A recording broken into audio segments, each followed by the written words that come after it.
You're watching News 24 Live. It's Monday, the 20th of April. I'm joined in studio by Sports 24 editor Garen Lamley and chief writer Rob Howing to do a quick rugby recap and get the latest on the Proteas quota saga. Gents, good morning. Morning, Nick. Garen, 6 out of 7 away wins in Super Rugby round 10 this weekend. Super Brew was a mess for everyone. Not everyone. Not everyone. I think Rob got 4 out of 7. That's I got like 5. 5. Yep. Oh my word. I think I got 3 or 4. What did you make of this weekend's results and what stood out for you? Interesting results. I was starting with the South African teams. I was a little bit disappointed in the Stormers. Sure, they did win. I expected them to pick up a bonus point there. We saw the Cheetahs the week before really giving the Force a bit of a hiding. But the Stormers were holding on at the end, to be honest. It looked like the Force could score the match equalising try in the dying seconds, which would have been a little bit of a disaster for the Stormers. But as it turns out, Stormers got the win. That's 2 wins from their 4 matches on tour. So they're back in South Africa with a nice run of home matches remaining. So they're in the pound seats, I think, for the South African Conference. And then, the big match down in Durban, the Sharks, Bulls. Both those teams still need to tour, want to pick up some momentum heading into that tour. And it was the Bulls that, they're on a bit of a run at the moment. They picked up the victory. Again, the Sharks team, in patches, they looked okay. But, they really have some issues there, I think. It's going to be a long remaining 6 or so matches for them. They now have a bye this weekend, and then they go on their tour. They're not going to be favourites for too many of those matches. So, it's I think, season over for them. They've been sort of eliminated, in my mind at least, as contenders for the South African Conference. And then, with the Cheetahs playing against the Reds, again, disappointing for the team from Bloemfontein. They picked up a bunch of injuries. It looks like 100% their star players now out for the remainder of the tournament with a broken arm. That does nothing for their chances. Will that rule him out of World Cup contention? Because he's been having a fantastic sort of comeback. He has. He's been fantastic since he got back from Japan. I think all it might do is just give Heineke Meyer, as former coach, another reason not to pick him.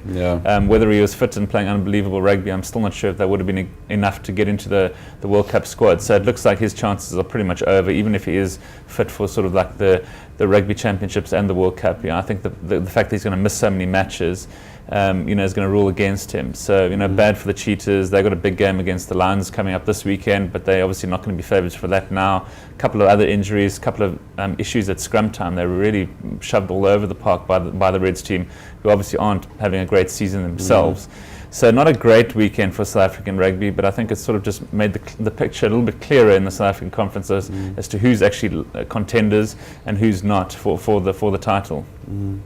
On that note, Rob, it looks like in all 3 conferences, it's pretty much a 2-horse race. It's Bulls Stormers in the South African Conference, Brumbies Waratahs in the Australian Conference, and then the Hurricanes Chiefs in the New Zealand Conference. I don't know. Highlanders. And the Highlanders, yes. Good point. But the Crusaders, they often start slowly, so I guess you can't count them out either. Yeah, it was always sort of too good to be true to think that the New Zealanders were going to totally boss it, with 4 teams, because don't forget that they also have to play derbies, which are sort of neutralising matches, and there are still quite a few New Zealand derbies to follow, some really important ones coming up. So it was always going to be ambitious to think that as many as 4 New Zealand teams might be contending for the playoffs. We're starting to see a couple of them, as you say, Crusaders especially, just beginning to fall off the radar a little bit. They'll still believe they have an outside chance, but it's no more than that. Just like the Sharks, for instance, will still believe they have an outside chance. I think their chance is virtually 0 myself. I can't see them suddenly going on a barnstorming run of wins, especially with most of them having to be in sort of foreign climes. So yes, it's going to be probably the fairly standard Super Rugby situation, and perhaps the ideal one in many ways of sort of, as you say, sort of perhaps 2 sides from each conference potentially sort of ending up being in that top 6. That's kind of how purists would like to see it a lot of the time. Equal representation from each of the 3 countries going into the playoffs, which then keeps the sort of bilateral competitive juices between the 3 countries sort of flowing quite nicely. It just seems a nice balance. I'm not saying that will necessarily happen. Even in South Africa, I think that the Lions still fancy they've got a cheeky little chance of sneaking through as well. So the thought of maybe even 3 South African teams being in the running for the playoffs is not too outrageous at this point.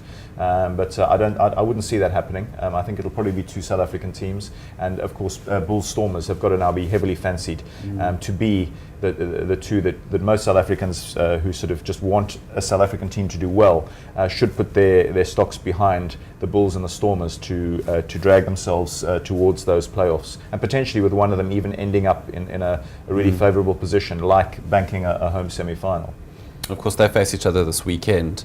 It seems this season, so no 2 weekends are the same. So we had 6 away wins. Then we also had some pretty poor goal kicking all round.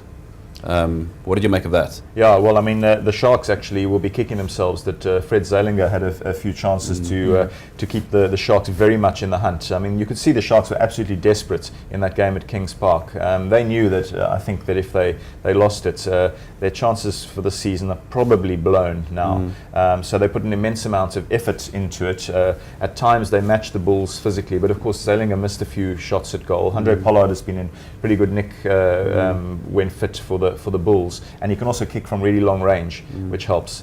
Joe Peterson missed a winner. Yeah, Joe Peterson hit the post, of course, with a last-ditch attempt to win the game for the Cheetahs. Although it did help my Super Brew, because I'm afraid I had gone for the mercenary in me, I'm afraid, had prevailed. The gut feel told me the Reds were going to win that game in Bloemfontein. So that was the result that happened.